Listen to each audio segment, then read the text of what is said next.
Язмыш кайчак кеше тормышында шундый кискен борылышлар ясап куя, ана шул борылышларда кайберәүләр үз-үзләрен югалталар, ә кайберәүләр исә киресенчә зур дәрәҗәләргә ирешә. Бүген безнең кунагыбыз язмышында ана шундый кискен борылышлар кичкән шәхес. Язмышының катлаулы да, мактаулы да чырлары турында без аның белән, сезнең белән бергә сөйләшербез.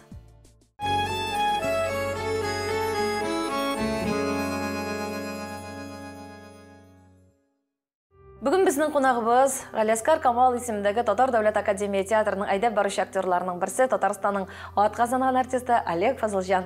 Хәерле кич, исәнмесез, Олег әфәнде? Хәерле кичләр, исәннәрмесез? Беренче сорау, әлбәттә, ул сезне бик якыннан белгән тамашачыларның да һәм гомумән җәмәгатьчелекнең шундый сорау бардыр. Ә ничек микән ул менә үзәктән читтә театрда эшләп һәм кинәт кенә Татарстанның йөзе кашы булган зур театрга килеп эләгү. Менә шушы сорау мине һәр вакыт менә бер 15 ел мәгәнсез бу театрда бит. Һәр вакыт борчып килә. Шуңа иң беренче шу сорауны бирим әле. Беренчедән мин аны кинәт кенә дип әйтмәс идем. Мин театральный училище Клёт дип әйтәбез бит инде хәзер. Шушында укырга кергәч тә мин инде ярты курстан укып ярты курс үтүгә үк Марсель абый инде миндән нәрсәдер күрептирме или нәрсәдер белмим аңламыйм. Мин инде ярты курстан соң инде ул мине Камал театрына алды. Менә шушында мин 3 ел эшләдем. Мин анда вспомогательный составта эшләдем Марсель абый заманында.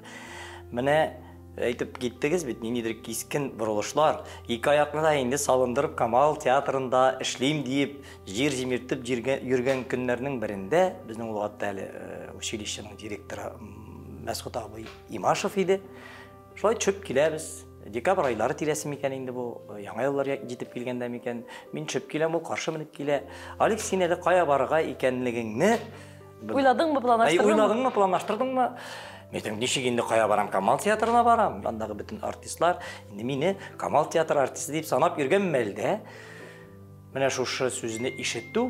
Нинди сүзне? Менә сиңа ул театрдан чакыру килмәде. Анда бары тик ике генә артистка чакыру килде. Син әйдә әйбәтләп уйлап бетер дигәч, мин анда нәрсә уйларга да белмим. Өстемә салкын су куйган шикелле булды. Мин шул көнне инде ниндидер миндә нәрсәдер булып алды.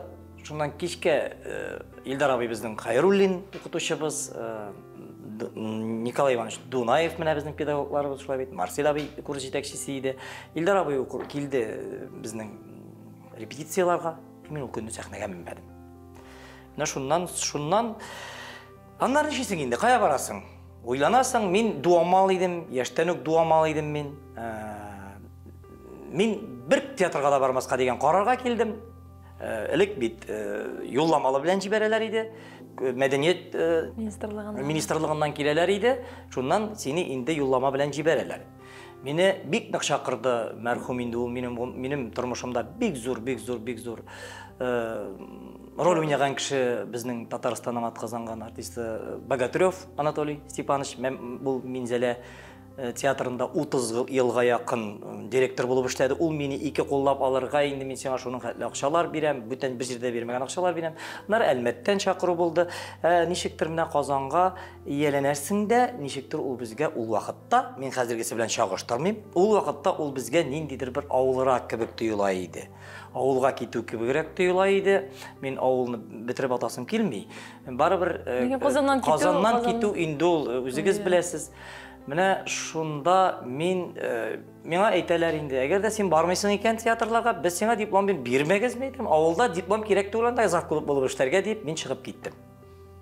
Менә бу бит инде нәрсәдер үзеңнең кемлегеңне күрсәтү дип әйтәм. Яшьлектер инде, яшьлектер. Дуамаллык инде. Дуамаллык менә минем үземә шундый юл күрсәткән өчен мин тагын бик зур рәхмәтлемен безнең Абдуллаевка хәзер Рөстәм абый, ул Оренбург театрында, ул миңа чыкты да, синең армияләргә китәсең бар, энекәш. Син хәзер менә шушылай ташлап китеп барсаң, син хәзер үзең беләсең, һәр Әлмәткә килми, сиңа бөтенләй кал дип әйтмим. 1-2-3 ай эшләп кара. Син аннар барбер армиягә алачаклар, синең кайтырга эш урының була, синең шунда ачыл. Менә шундый төпле фикерләр биреп, Әлмәткә киттем, 3 ай эшләдем, дөрестән дә армиягә алып киттеләр мине. Инде армиядан кайтканнан соң мин инде Әлмәткә, Рөстәм абый киткән иде Абдуллаев. Мин Әлмәткә кайтмаска дигән фикер белән Тинчурин театрына эшкә урнашырга сөйләштек. Ул вакытта Дамир Сиражиев иде. Аның мин спектакль Зифа дигән спектакльдә уйнадым мин Камал театрында. Менә шу спектакльләрдән дә ул мине белә иде, мине Камалlardan да белә иде, мин сине беләм, мин сине алам, мин хәзер менә бу. Ул вакытта инде 89-нчы ел ул, аның килеп кенә эшли башлаган вакыты Тинчурин театрына труппага алырмын дигән белән сөйләшеп кайтып китеп, үзегез беләсез инде, бердән-бер малай. Мин авылда бердән-бер малай әнинең авылда инде үзегез беләсез тавыш чыкты, әни җылый башлады. Ул елны никтер бөтен армиядан кайткан классташларым, дусларым бүтүнү авылда калды минем. Бер 8 малай авылда төпләнеп калды. Миндә шуннан иле әниемнең ихтирамым зур булгангадырмы, ничектер мен аны Яшьтәшләр дә авылда калган. Яшьтәшләр дә авылда калган. Авылның гөрләп торган чаклары ул вакытта мин дә шушы карарга килеп авылда калырга булдым. Авыл дигән кайдан сезнең авыл? Минем туган ягым инде Балык Бистәсе районы, Казаклар Чаллысы дигән авыл ул. Бик Крешин авылы, анда бер татар да юк. Безнең әти 66-нчы еллар тирәсендә электрлаштыру заманы киткән вакытлар, 66-нчы елларда киләләр безнең авылга ут кертәргә инде. Менә шунда әнигә квартирага кертәләр аларны. 5 егет дип әйтик инде. Әти өйләнмәгән ул вакытта. Яшь егет. Күрәсең, әнигә ниндидер гыйшык Күзе төшкән инде.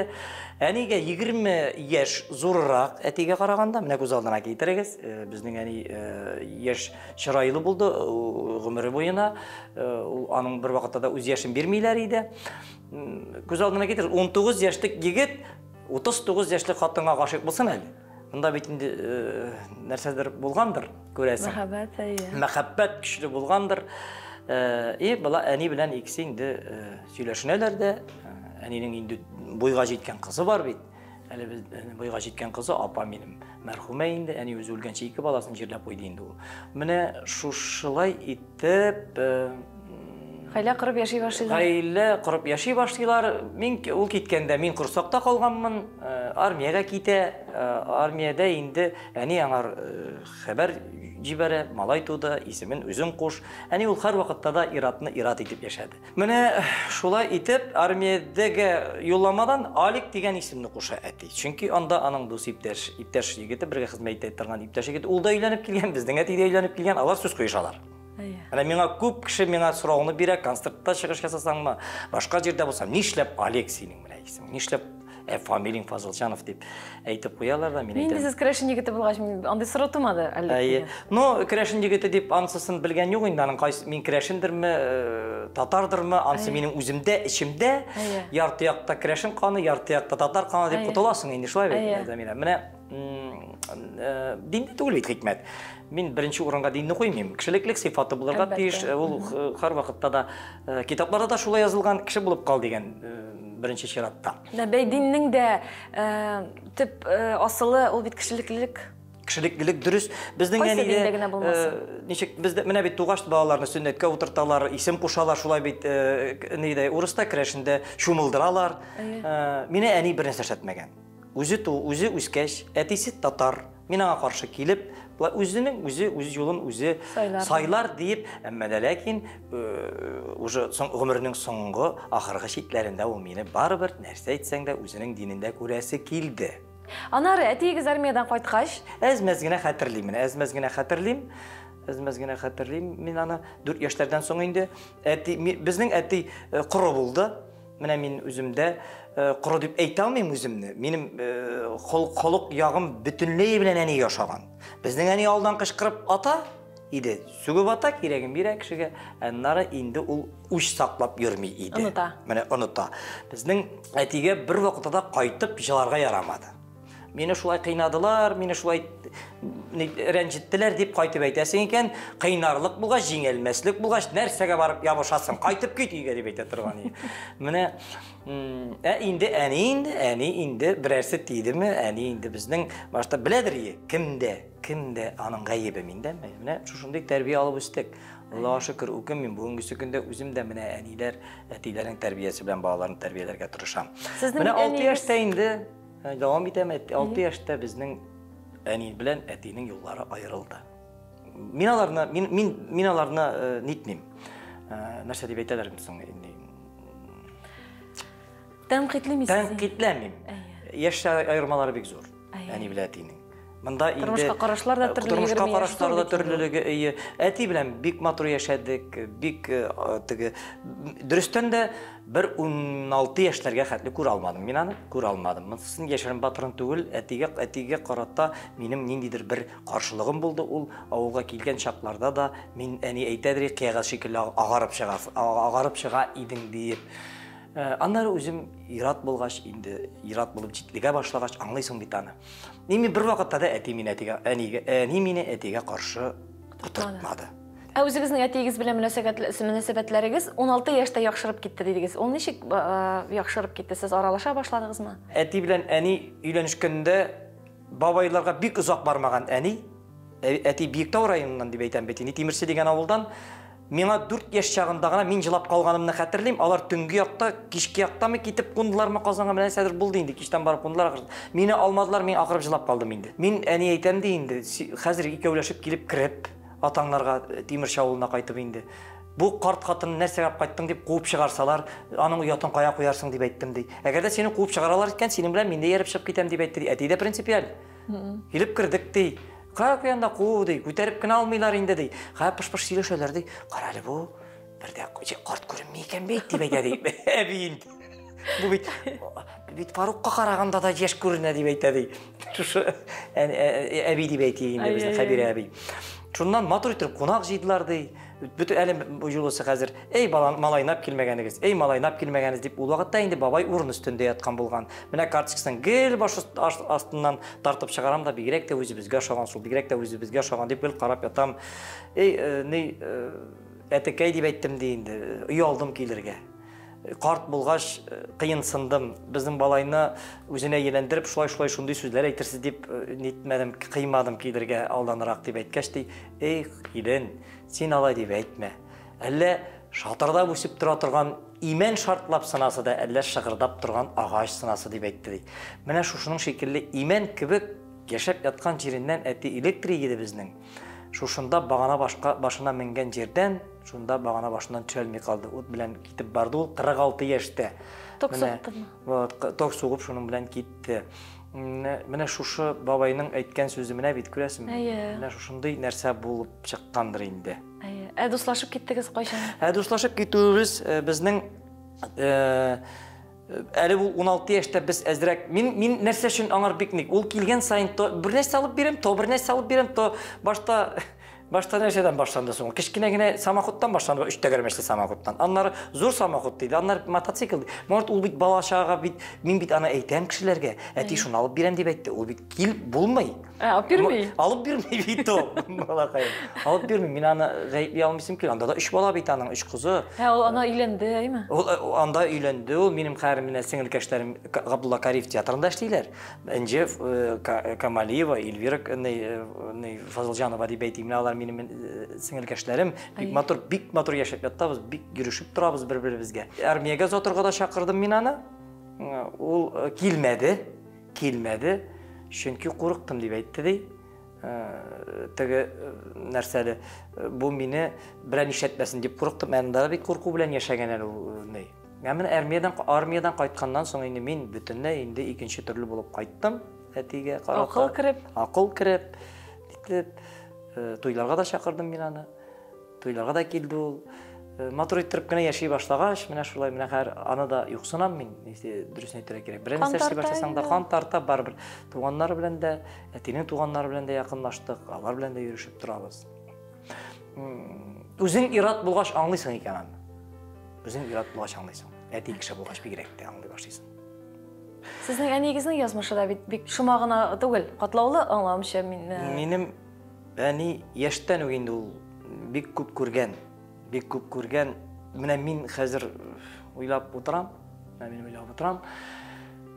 Мин дә аның язмышын кабатлыйм ахырсы дигәнрәк менә шундый. Бу бит барыбер ничектер геннар буенча бара торгандыр, ул бирелә торгандыр инде. Әни безнең бик шибәр булган, бик матур булган. Менә карап торасың, картинка инде, менә картинка әти дә шуңар тикмәгән, аңа гашык булмагандыр. Бик шибәр ханым булган. Үзегез беләсез, әни әйтә торган иде, артык шибәр булмай икән. Шибәр кешенең бәхете булмый дип әйтәләр, дөрес икән дип әйтә торган. Әнинең тормыш беренче ире белән дә тормышы барып чыкмый аның. Инде төрмәсендә күреп чыкты. Менә ничек килеп чыкты ул ана шул. Әйтәм бит, менә ул дөресен әйтә иде. Дөресен әйтергә ярата торган кеше. Менә дөрестлек кемгә кирәк ул? Беләсезме? Менә эшкә куеп карыйлар, ул дөресен әйтә бит. Завсклад итеп эшкә куя башлыйлар. Ул бит дөресен әйтә. Нишләп моңа шуның хәтле китте ул? Кая китә ул? Турысын әйткән туган. Турысын әйтә. Менә шул вакытта бер собрание вакыты иде ул. Минем вакытта без ул вакытта мәктәптән барып авыл хуҗалыгының отчет сайлау җыелышы бара. Бик каты мактана инде берәү. Без менә шуның хәтле уңыш җыйдык, шуның хәтле булай иттек, тегеләй иттек, тегесен эшләдек, монысын эшләдек. Фәлән түгән. Шуннан соң җыелыш ахыры җитте, кемнәрдә сораулар бар. Дигәч, әни торды. Чыкты. Басты. Шуннан соң менә дисез әйтәсез инде, шуның хәтле җыйгансыз, моның хәтле җыйгансыз. Сезнең шул хәтле инде бөтен колхозга таратырлык ни уңыш җыйгансыз. Нишләп сезнең декабрь аена җиттийсә күрше колхозлардан сез то зерно ташып ашата башлыйсыз, то силос ташып ашатабыз. Кая китәсез соң җыйган зерногыз дигәч, анда инде булды, үзенә балта чапты дигән сүзләрне ишетергә туры килде миңа сәхнә артында. Икенче көнне безгә тентү килеп керде. Икенче көнне тентү килеп керде, нәрсә дигән сылтау ясадылар. Янәсе, ниндидер бер салып йөрергә ярата торган иратны эзлибез, сиңа кирип киткәннәрен күргәннәр, аш нейеңне, түбәнейеңне аш. Бөтен җирне кара, түбәнейне аштылар. Ул вакытта бетон белән безнең теге бал тора. Әше бал дип әйтик. Ул вакытта заманда һәр бер өйдә тора торган әйбер ул. Ул вакытта бит инде акча дигән әйбер юк иде. Әнә шушы бал белән кирәкле эшләреңне эшләтеп, менә шул валюта урынына йөрде дип әйтик инде. Аны алып чыктылар. Әнигә суд булды. Әнигә мәҗбүри эш ясадылар бер елга. Ул сыер сатып түлим дигән. 320 сум түләргә ясадылар аңар. Мин сыер сатам диде. Менә күрәсезме? Ул вакытта да судьяларның ничек гадел алар хөкем иткәннәр. Без моның хәтле семьяны калдырып сыер саттырмыйбыз, апа. Аны сатып син балаларыңа нәрсә ашатасың? Менә без сиңа 1 ел мәҗбүри эш бирәбез. 20%-ны түләп барасың. Шушылай итеп эшне калдырып китәләр. Бер 3-4 ай узганнан соң ул вакытта инде хәбәр килә авыл советына. Нишләптер аның безгә процентлары килми. Эшлиме ул хатын, без аның эшләгәнен күргәнебез юк. Шулай итеп 7 ноябрьгә каршы төн иде ул. 5-6-ны хәтерләп бетә алмыйм мин аны. Менә шушы вакытта кар катырган Өйгә безнең килеп керде 3 милиция. Төнне сәгать 8-нче яртыда. Участковый, без мин таныш булмаган яшь егетләр. Әниләр ята иде. Торгыздылар. Без дә тордык инде, абый чыгып киткән иде клубка, мин теге әнинең апасы белән бергә ятадыр. Әни җиргә ятты инде, идәнгә ятты.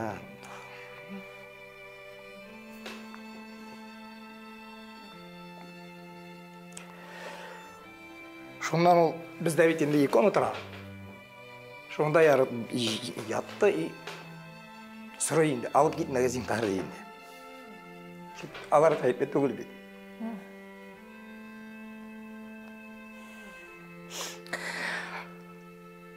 Әнинең апасы авып калды. Мин авыл башына хәтле җавын чаптым.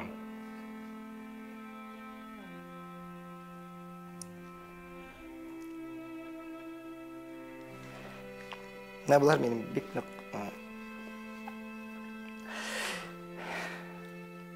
Менә шуннан инде Алла бар бит ул. Безне инде җыелыштылар. Кайсыбызны интернатка озатырга абый белән икебезне инде мәрхүм. Чеш сезгә. Миңа ул вакыттамы? Миңа ул вакытта 8 яшь. Абыйга ул 5 яшьтә тирәсе булгандыр. Абый клубта иде. Мин шул ялан аяк килеш клубка чыгып киткәнемне хәтерлим әле. Клубка чыгып, анда бөтен кеше шаш-паш килде инде, алып киткәннәр икән, мәтрүшне алып киткәннәр икән, фәлән фәсмәттән тегесе монысы бик менә шуннан безне озатырга дип килделәр. Апаны инде больниска озатасылар, 1 елгап киттеләр бит инде аны. Больниска озатасы булганнар. Безне инде интернатка, безнең авыл халкы бик, мин авыл халкына бик рәхмәтлемен.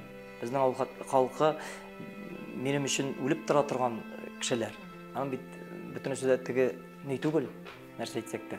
Эшкерле түгел, я. Эшкерле түгел. Эшкерле түгел, шуннан соң әнинең бик ерак туганы күрше авылда шуны барып зинахәрләп, авыл халкы сорап, үйне жаптырмый инде, ул бит узакка китмәде. Әйдә без аны сине өеңне явып тор да, синең бит бала чагаң юк, кайтып карап тор дип ул мәрхүмә шушы апа Мәтрүнә апа дигән шушы апа кайтып безне карап торды. Менә шушылай әнинең апасы Чиликин ягыннан аңар да хәбәр биргән, ул кайтып Верховный Совет Мәскәүгә языпмы, менә шундый нәрсә белән әнине помилование ясатып, әнине кайтардылар 4 айдан. Менә шушы әйберләр барсы да минем җыелгандыр йөрәккә. Әни кайтып төште безнең анап киттеләр ноябрьдә, декабрь, январь, февраль, март. Март ахырлары тирәсе булгандыр инде, әни кайтып төште, такси белән килеп төште. Әнә анан кайтты диләр. Без чәй ичеп утыра идек. Теге өстәл кырыенда утыра торган апа җыгылып китте ул. Уйламаганда кайтып төште бит. Уйламаганда кайтып төште. Мин хәзер катып калдым. Безне урамга әйтә инде теге апа, бар инде аның җаны, капка янына чыктым, барасы килми. Ник? Барасы килми. Ниндидер бер менә бит ул система нинди нәрсә бит ул. Менә мин теге үз әйтәләр бит, аналарын, аталарын саткан балалар дип менә. Ул шуның хәтле миңа шушы система тәрбияләгән миндә шул әйберне, төрмәче дигән әйберне, ул бит мәктәптәрдә ишештергә туры килде, мин ул әйберне ишетергә туры килде. Мин аны хәзер генә аңлыйм. Хәзер үземнең инде хәзерге аңым белән дип әйтәм. Ул вакыт балачага бит башкачарак аңлый, ул бит ничек дип әйтегендә, ул бит дөресрәк безгә караганда әйтә, дөресрәген әйтә.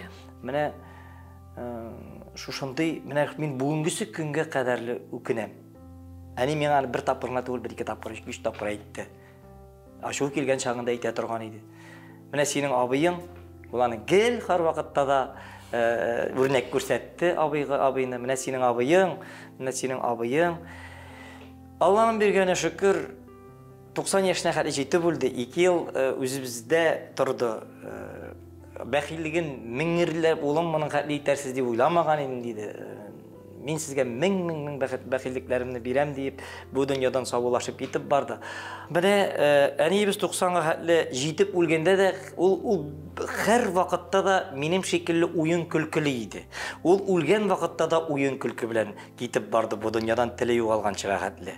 Ул үзенә алдан ук бит инде олы кешеләр үзенә кәфенлекләр ниләр әзерләп куялар, күлмәкләр дип әйтик инде, бездә киендереп күмү йоласы бит инде. Ул менә түйінсіз, қол білән тегілген, ине білән, жіп біләнден тегілген кәпілік деп әйте инде аны өлім күлмәге дейлер инде керәшінлер. Татарлар кәпілік деп әйте. Менә шул вақытта да ул үзіне әлі қашан біз аның 80 яшіне алып бердік матурғына алқа. Менә шундай нәрсәсе бар иде. Шит яқтағы кішілер білән шағаштырға ярата иде. Менә науым наштугына қала дейінеге алып бергенлер. Менә туган көн уздырган чакларны. Мен әни туган көнне уздырмады ул. Мин аны ай-вайына карамыйча мин аңа бик матур бер сюрприз ясадым үз гомерендә. 80 яшенә мин аны озатып куйдым күрше хатынга. Бер күптәннән бирле чыкканым юк, бер утырып кайтырмын әле, әйдә әни, менә без как раз өйне җыясыбыз бар, сине шунда бүген кунып кайт. Үзенә әйтмичә, икенче көнгә хәтле без аңа бер сүз әйтмәдек. сағат 11-ге шақырдық бүтін дұқс ешлерін, өзі ешінде ештешлерін күндіз жасадық сағат 11-ден 4-ге қәтлі өзінің ештешлері білен, кешке аққан мен енді шақырдым өзімнің ештешлеріні, бұл 80 ешіне, оланы бірінсе де білмәді. Айтып кіргішіне, біз енді аның жиылған шарлар тұттырып, әбейлерге, қайсына шешек тұттырып, ол ешектен келіп кіре, туған күн елға бит біргіне деп, матур етіп, ол жығылып кете yazды, шу шайы біріне көреш, әне кәйім деп, шуннан соң әр ел сайын өзінің туған күнін ұздыра тұрған болды. Хәм енді міне шушы өлген вақытында да шул кәфінлікте тоқталған, міне кәфінлікні біз аңар шу 80 яшында бердік, ялтырап тұра тұрған күлмек, ол бек ялтыра тұра тұрған, ой, ута нектеге жанып тұра тұрған қап-қызыл түстәгәк. Ай, матур деп кейіндеріні кейерге ярата еді. Именно шушы күлмекні ол әмәнәт етіп қалдырды. Мен өлген чағында да матур етіп шушы жалтырауқлы күлмегімні кейгірегіз, бүтін кіші қарап тұрсын. Ай, мәтүріш матур жата группта деп айтсын бүтін қалық деп. Міне соңғы күнінде де шушы матур сөздерін айтып барды ол. Өтәдіңіз маманатын? Өтәдік. Тігі күлмекінде салып жібердік енді деген нәрсе деп айтайық. Аллаға шүкір.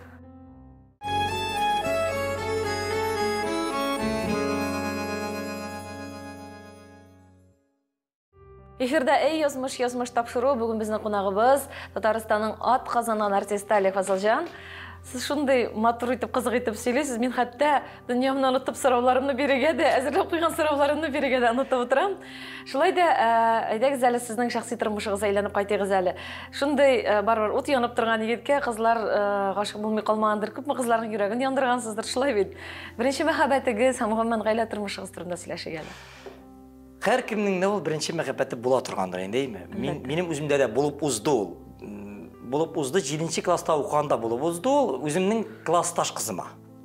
Классташ қызыма ол мәхәббәт нендейдір, міне қазір ойлап ерейсің де, ей, болған бет бәхетлі шақлар дейсің, еме? Самими, шиста. Мені самими, шиста бет. Мен аңар сөз eyтерге де ұяладыр, менің алдағына отырадыр, мен аңар сүңкісіна конфетлар салайды, мені печеньелар салайды. Міне ол ағатта нендейдір, міне аңламаслық, ол жауапсыз мәхәббәт болды. Жауапсыз мәхәббәт болды, бір-екі-үш тапқыр бардым, жүрген болдық енді, ол ненің бір-екі кіші қаршыға жүрей башласа, сен бір жолының бір яғына шығасың, екінші яғына шығасың, бір-бірімізді білмейміз. Жолай бір-екі-үш тапқыр барылды. Ілік бәрбір қайыр нәрсеген айтсақ та, қызлар бет егетлері қарағанда ертері өлгілі. Егетлер бетінде олар, біле ол қыз, менің ол қыз әрмейден қайтқан бір жегетлі үйрей башлады да, мен шәлпәрім бейг ауыр кешірдім, мен бейг ауыр кешірдім. Аннарысың, мен өзім түске бетке Алланың бергені шүкір, түгі бек шиберлер затында үйрей тұрған жегет түгіл. Әммәді әләкен, мәніктір қатын қызлар bir taraf қалмайды. Қатын қызлар еш қызлар деп айтегенде bir taraf қалмайды. Менің клубта ішлеген вақытта қызлар директоры деген, қонақ қызлар директоры деген қошаматым бар еді. Мен қошаматны беттіз қошалар еді. Мен бір вақытта да қыз әгерде жоқ деп айтайken, мен енді ол қызыны интіктіріп, қапқа төбінен кіртмеше, аның бейленіп, алайтып үргенім болмады. Жоқ екен, жоқ дейсің де кетіп барасың. Ғұрырлық та бір бет әлі? Ғұрырлық. Нешеккіне әнейден қалған ғұрырлық. Нешеккіне әлі ол. Міне, Аллаға шүкір, қызлар яғыннан меңа енді тігі телмерге туры келмеді. Ілігірек артистларыны өзіңіз білесіз, біз санаулығына едік, шул рәхәтмекті түйіп қалдық, Аллаға шүкірдім мен. Қазір артисттан көп кіші жоқ. Нәрсе дейлер әлі? Нее кетті? Тәмі бітті. Мен 2 тапқыр үйленген. Біріншесі енді менің Төбен Камыға барып ішке орнаштым. Шушы театр ашылды 90-шы жылда, шушында ішке барып орнаштым мен. Бұл енді ауылға қайтқаш, бұл сөйлей башылаған ең, Ценчурин театрына барам дейіп. Ауылға қайтқаш, бір ел іштегеннен соң, Рүстем Ғалиев, Нижнекамскийда, Төмен Камыда театр ашабыз деп, түнгі сағат 12-ші ярты клубта дискотека вақытында келіп кірділер алар, иптеш малай білән. Біз міне театр ашырға жиылдамыз.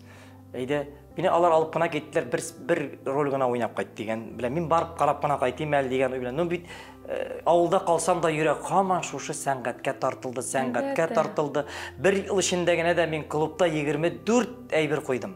Концертті дейсің, еш жүректер, ойлап қараны, еш жүректер спектаклін қойып шығарған да, еміз жолай бейт. Анда көп ми ешлеріне тартырға керек, көп ми шундай көмек нелер, 24 бір ел ішіне. Бәрі бір көңілде сөнмеді шушы театр, шушы сәнғат, шушы театр. Меңа уже бұл клубның қысаларғына сыймай башлады. Мен күзгі қаршына отырадырым да, гармон ойнап, жырлайдырым. Әне менің жылағанны көре, нервланғанны көре, бар шықсаң шығып кетейінді дейді. Ол меңа шушы сөзін айтып үлгірген еді. Міне Алла Тәәләнің көрсеткендір енді, жолыны көрсеткендір. Тағын бір бұрылыш. Мен кеттім. Ауылдан жіберәсілері келмей, мен бір сөзді айтмеше шығып кеттім. Бардым, бір 10-15 күн спектакль шығардық біз. Қызлар қызық еттілер деген Туфан абайның Ақ тәубе, қара тәубе деген спектаклі. Шушының білән мен гүрлеп кеттім енді. Міне шушы роль мені халыққа шығарды деп әйтсек те бола. Төбенкамдағына түгіл, Татарстан бойынша ол спектакльні біздің хаманда сағынып, әлі еске түсіріп тұралар. Міне шушының білән танылып кетіп, енді қайттым 15 күннен соң, әдір ауыл сауытына кірдім, ішке шақырталар, нешеп қая жүрейсің мәйтен, институтқа оқырға кірге ердім, институтқа оқырға кірге, қая документтам. Мәйтем, бұл мейінді, мәйтем, мен ауылда қалмайым, кетем мен. Шондан өзі, 33 қойдылар меңа. 33 біле қойдылар ма? 33 қойдылар меңа. Шошында, Біне бейді рахметлі кішілер. Әйтен бейді, біне бір сынауын көрсетсе, екінші яқтан бәқетін көрсетті дейді. Район культура йортына кетті, меңа енді олығатта Богатырев айтты, қойсындар, келсенерсе қойсындар, мұнда біз сеңа яңа не ашабыз.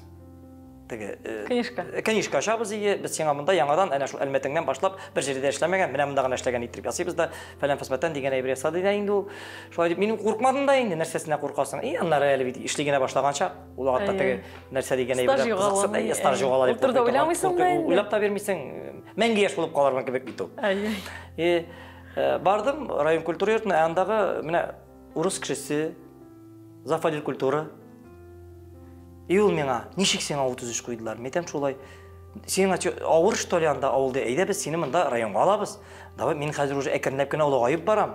Міне башта клубта директор мүдір етіп қоярбыз біз сені. Анары потихоньку біз сені институт культураға кірірсің де, мені мұрынға қалырсың деген ойлар білен, жоқ метем, мен сені аңлайым дей, сен профессионал артист.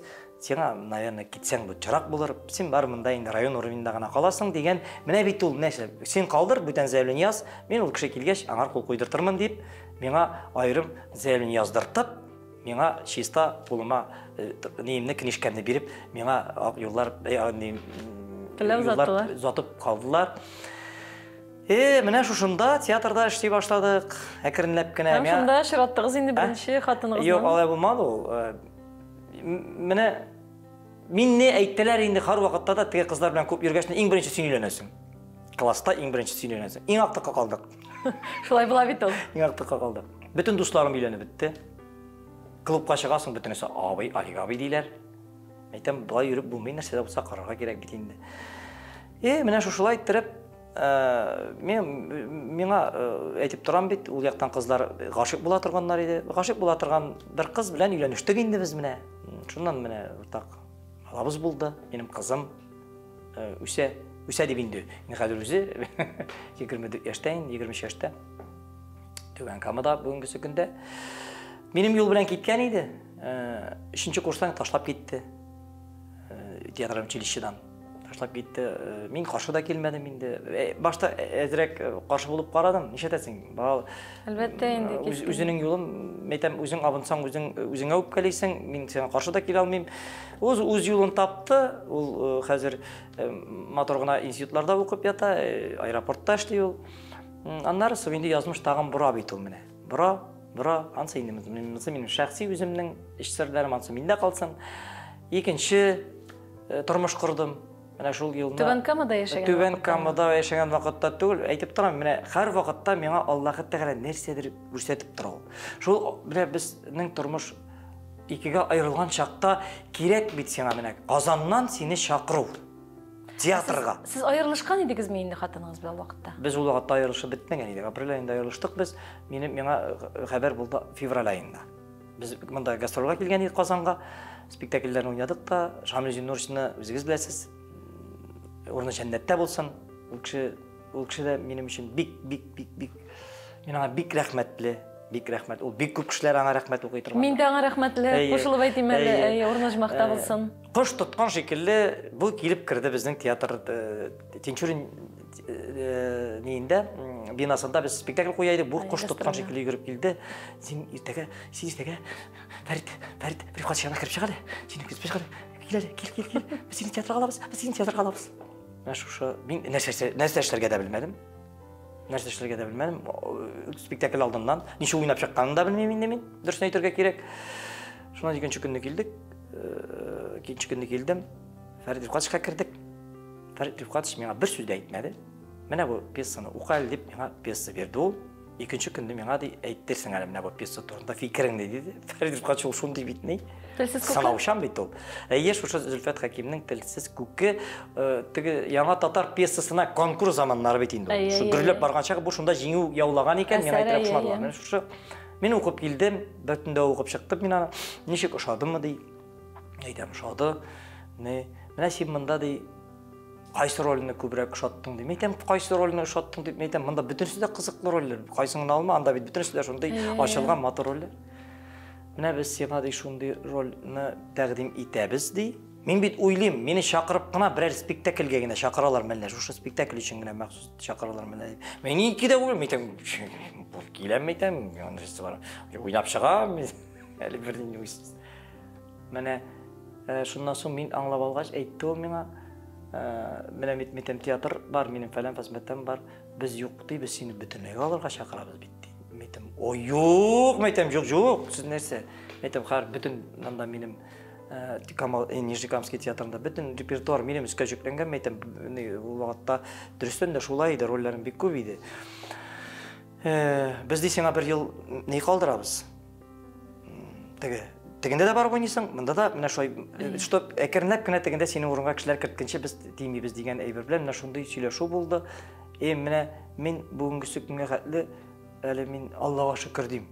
Ни өчен дигәндә, менә күп кешенең башын әйләндерә торган, сүзсез калдыра торган тәкъдим бит инде бу. Әлбәттә. Шундый вакытта мин Камал театрына алалар. Ярар, мин сезнең белән китәм дип киткән булсам, минеме? Менә шул вакытта да ул инде кешелек сыйфатыдыр ул. Менә шул минем саулашкан чагында да шул вакытта Шабатов Фәниси дә директор. Менә матур иттереп китү ничек була ул диде. Ул безнең белән сөйләшеп тә тормаска может. Мин китәм дип кенә әйткән булыр иде ди. Бүген әгәр теге театрда эшли алмый икән, бүген кайтып ишекне тибеп ачып керәләр, без аңа бернинди дә каршылык китермибез диде. Менә шушылай. Гаиләгез, хатыныгыз ничек кабул итте? Менә күз алдына китерегез, яшәп яткан җирдә ирен кайта да Казанга китәбез дип әйтә. Иле исә китәм дип әйтә. Юк, бу бит инде безнең тормышыбыз 3 ел уже булай иде. Ул мин әзрәк. Кайырлыга таба барадыр. Мин әзрәк баланың исәйгәнен көттем. Мин баланың исәйгәнен көттем. Нәрсә сәбәп булды соң ул шуга? Ансысы бездә калсын. Ул бер кешедә генә гаип булмый. Ул ике яклатып та гаип була, әйме? Мин аны ашмыйм, кирәкми ул. Мин аны хәзер ашып салсам, ул минем яктан ират буларак матурда булмас иде, кирәкми. Менә шушылай гына туктыйк. Ярар, икенче хатыныгызны кайда эшләп? Икенче хатыным минем шушы Нижнекамский театрында эшләп йөри торган кыз.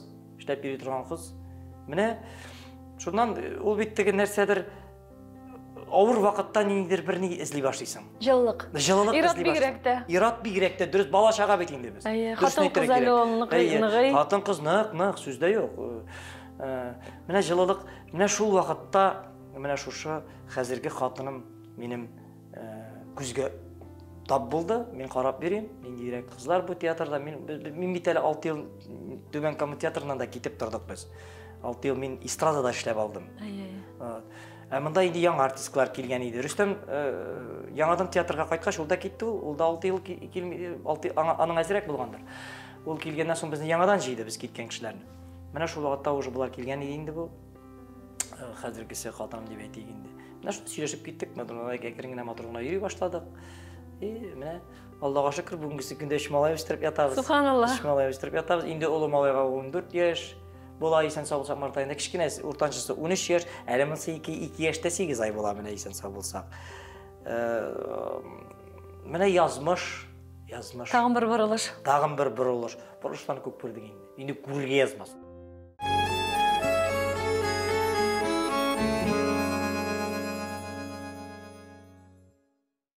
Язмыш тапшыруын дәвам итәбез. Бүген безнең кунагыбыз Галиаскар Камал исемендәге Татар дәүләт академия театры актеры Олег Фазылҗан. Без сезнең белән шундый кызыклы җанлы әңгәмә алып барабыз. Сезнең шуннан да кызыклы да, катлаулы да бала чагыгыз, әниегезнең язмышы турында сөйләдегез. Миңа калса тамашачылар микебән китеп тыңлап утыралар, алай гына түгел, мин үзем дә шундый бирелеп тыңлап утырам сезне. Һәм без тапшыруыбыз башында әйткән идек, менә шундый кискен борылыш, зур академия театрына килеп эләгү.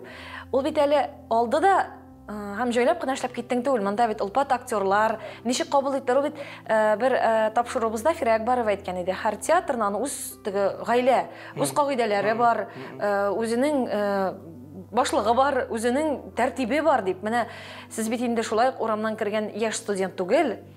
Инде әйдә баручы актер буларак килеп кергән, шәхес буларак формалашып килеп кергән кеше. Сезгә ияләшеп китү авыр булдымы? Ничек кабул иттеләр сезне театрда?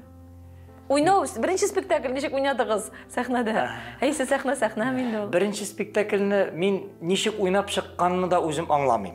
Дөресен әйтергә кирәк. Барыбер нәрсә генә әйтсәк тә, без бит Марсель абыйның мәктәбен узган дип әйтик, узган актерлар, артистлар. Фәрит Рифкатовичның аның бит мәктәбе башкачарак. Менә мин теге әйтеп утырмыйм, миннән да теге нинди система дип анда барыбер айырыла. Миңа җиңелдән булды дип әйтмим мин, авырдан булды. Мин рольне бик тиз генә, җиңел генә башкарып чыгармын дип уйлаган идем. Ул алай гына булмады. Мин кайсы бер вакытларда Фәрит Рифкатовичка кирип, әллә миннән булмый, әйдәгез башка кешене сайламассыз микән дип әйтергә берничә тапкыр җыендым. Бу минем шәхсән роль эшләгән вакытта дип әйтик инде. Бу шушы телсез күке турында сүз бара. Бу телсез күке турында бара. Беренче спектакль турында сүз бара инде.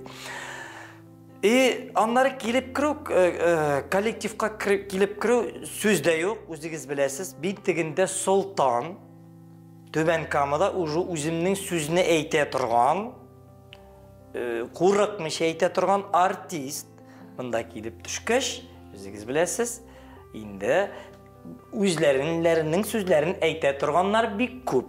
Әлбәттә. Мен инде сүз дә юк, элеккеге артистлар, ягъни мәсәлән, олырак поколение артистлар белән эшләгәнем булса да, хәзер анда бит инде өлгөрүп җиткән менә дигән икенче урта буын артистлар. Менә алар тоталар иде инде ул вакытта шушы сәхнәнең планкасын дип әйтик инде. Менә алар белән бит киләчәктә эшләргә кирәк. Менә шунсы бар. Яннары бит еллар узган сайын ул бит үзгәрә. Менә бу катлам. Теге катлам мондыйрак булса, бу катлам уже булайрак. Хәзерге катлам гел икенче. Хәзерге яшьләр гел икенче алар.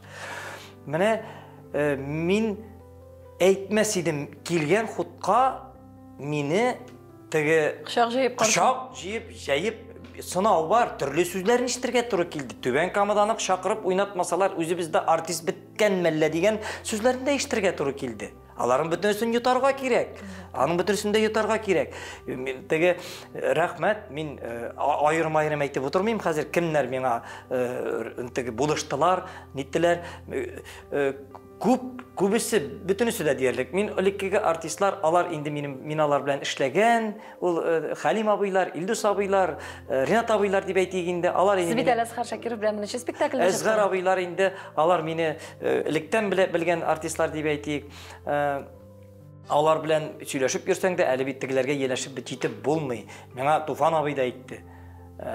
Җибәрәсе килмәде аның. Үзенең театры бит инде Нижнекамский, Түбән Кама театры ул бит Туфан абый театры. Рөстәм бит аның бөтен әйберсен куеп чыкты. Ул аның һәр хәлдә җибәрәсе килмәй. Сүзләп торам, анда инде Рөстәм дә әйткәндер. Энекәшти, син дөрес эшлисең микән? Син бит монда солтан. Тегендә баргач, ул таңга әйләнмәссең микән? Син шулай берләр куркытмыймы дип ул миңа шундый кисәтүләрдә кисәтү дип әйтмәс идем мин. Ул аның үзенең ние бирәсе килгән булгандыр инде. Аллага шөкер, ул таңга калмадык. Солтан ук булмасак та матур гына эшлибез. Бергә бер гаилә булып, нәкъ Аллага шөкер, Аллага шөкер. Бик менә безнең шул ягыбыз бар. Менә Камал театрының шул ягы бар. Менә без үзара барбер нәрсә әйтсәк тә, төрле ниләргә килсәк тә, без барбер авыр чакта шатлыклы вакыйгаларны бергә менә җыелып, матур иттереп үткәрергә яратабыз. Менә мин бик җиңел кирип киттем. Бик җиңел кирип киттем, Аллага шөкер. Бик җиңел кирип киттем. Бер вакытта да менә бер яктан ул бит кешенең әгәр дә ичке халәте дөрес булмаса, теге ясалмалык булса, андый кешене аны кеше бик тиз сизеп ала. Бик тиз сизеп ала. Минем ул яктан бер кеше алдында ялырлыгым юк. Минем ишимдәге тышымда нәрсә әйтерсе килә, мин кайсы бер сүзләремә үкенеп тә куям. Кайсы бер сүзләремә кешене рәнҗиттем ахырсы дип. Мин белеп торам ул кешенең дөрес түгел икән. Мин шуңа күрә батырып әйтәм. Аннан уйлап куям. Кирәк иде микән бу? Шулай инде. Бөтен өстенә дә разый булып бара башласаң, үзегез беләсез бит. Агачны кыртпаса да Әйе. Шуңарга мин бүгенгесе көндә Аллага шөкер дип әйтәсем килә. Шушы зур гаиләдә үз урыныгызны таптыгыз инде. Аллага шөкер, зур урынымны, үземнең урынымны таптым. Коллективыбыз бик матур. Шулай дәвам итсен. Теге артистлар арасында дуслык бармы? Артистлар арасында дуслык бар. Ул дуслар бик күп булмый. Мин аңар инандым. Ул дуслыкны сынайсың кайчан авыр вакыт. Була яхшы танышлар, була дуслар, бит. Әйе, яхшы танышлар була. Мин һәр хәлдә үзем дус дип санап йөргәннәр, мине ничек иттереп санап йөри торганнардыр, минем барбыр күп алар. Барбырлар минем күп, мин барбыр нәрсә генә әйтсәк тә, менә мин шушыны әйтә алам, Аллаһ Тәгалә мин мең рәхмәтлемен, минем юлымда гел яхшы кешеләр очрады менә миңа, инде батып барган чагында тартып ала торган кешеләр очрады. Мине бик күп сынады. Мин яшермим. Мин күп очракта минем урында булса, минем урында башка кеше булган булса дип уйлап куям, мин Камал театрында инде мине күптән бар кайтып кит дигән сүзләр белән узатканда булырлар иде. Ниндидер нәрсәләр беләндер, Аллаһның рәхмәте беләндер ул. Или үземнең башка төрле нәрсәм бардырмы инде мин белмим. Язмышыгыз шулай язылган. Язмышым шулай язылгандыр. Мин бер вакытта да кешегә ашу тотмыйм, кешегә шәклек теләмим. Менә шул әйбер. Җалагайлыкны җаным сөйми инде, теләсә нәрсә эшләтсеннәр, дурысын әйтәм. Әйе, менә шул ягы. Барбер менә бер сорау калды, тамашачыларда да ул сорау калгандыр. Шулай да сез кайсы диндә менә бүгенге көндә? Мин Аллаһ Тәгалә бер дигән диндә мин. Аллаһ Тәгалә бер дигән диндә, ул барбер теге дөньяга киткән чагында инде менә Аллаһ Тәгаләгәдән шуны сорыйм минеме? Эй газиз Аллам, мин сиңа мең рәхмәтле булып бу дөньядан китәм. Син миңа бик рәхмәтле булдың, газиз Аллам, кичер мине дип, менә шушы сүзләремне әйтеп, бу дөньядан китәргә насип булсын дип телим мин менә. Кисәк кенә каядыр ниндидер сәбәпләр белән китеп барырга язмасын иде. Бүтән балаларымны җыеп, бүтәнесен җыеп, барысына да мин сезгә бәхил, мин сезнең белән разый балаларым, туганнарым, мин сезнең белән саубуллашырга әзер, барыгызга да бәхиллегемне берип китәм дип әйтеп, менә шушы соңгы сулышны алганда шулай китеп барырга, матур итеп, әни шикелле итеп китеп барырга язды. Китү турында сөйләшмәгән әле, шулай да. Бу әле, моның барыбер ул качан да булса китәсе бит. Әйе, ул турда уйлыйсыңдыр, ләкин әле иртә әле. Инде тапшырыбызның ахырына якынлашканда, тамашачыларыбызга нинди сүзләр әйтәсегез килә? Менә барыбер күңелегездә теләгегез бардыр. Сәхнәдән сез драматург язган сүзләрне сөйләйсез. Хәзер үзегезнең нинди теләгегез бар тамашачыга әйтәсе? Минем үземнең теләгем менә шушы, иң зур теләгем бер-беребезгә мәрхәмәтле, иманлы булып, беребезнең беребез сүзен ишетеп, беребезгә беребез шатлык кына өлөшүп яшәсәк иде. Менә ул бар бу дөньяга сынаулы килгәнбез без. Шушы сынауларны матур итеп кешеләрчә үтеп китәргә язсын иде дип әйтәсем килә. Мин халыкны яратам, мин бөтен кешене яратам. Менә нәрсә дип ашып килгән чагында булгалый торгандыр инде. Исән сау булыйк, бердәм булыйк. Иң кирәклесе менә шушы. Шулай булсын. Амин, шулай булсын. Biz de sizge öz şiratımızda ulaşlar tileybiz. Әле бик зур рольләрдә, бик матур әсәрләрдә сезне сәхнәдә күрергә телибез әлбәттә. Шулай тамаша залларында очрашырга язсын сезнең белән. Әлбәттә, инде сез сәхнәдә без тамашачы буларак, тамашачылар да сезне бүгенге әңгәмәгездән яңа яктан ачканнардыр дип уйлыйм. Шәхсән рәхмәт матур әңгәмәгез өчен, вакыт табып килгәнегез өчен. Очрашулар насыйп булсын. Рәхмәт сезгә. Рәхмәт үзегезгә. Менә мин менә бу юбилейларымны уздырган вакытта бүтән бер кайда интервью бирмәм дигән иде, демәйме? Нишләптер менә Замира нишләптер күңелне кузгатып куйдың әнә шул без синең белән бергә эшләгән чагында, инде клип ясаган чагында. Мин рәхмәтлемен. Бүген килеп менә ишемне бушаттым. Мин күптәннән булай бушатканым юк иде.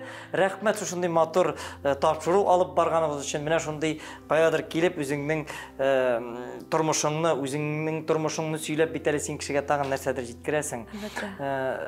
Рәхмәтле. Инде менә жизниләр әйтә, син телевизорда бер дә күренмисең дип әйтәләр иде, менә рәхәтләнеп карасыннар.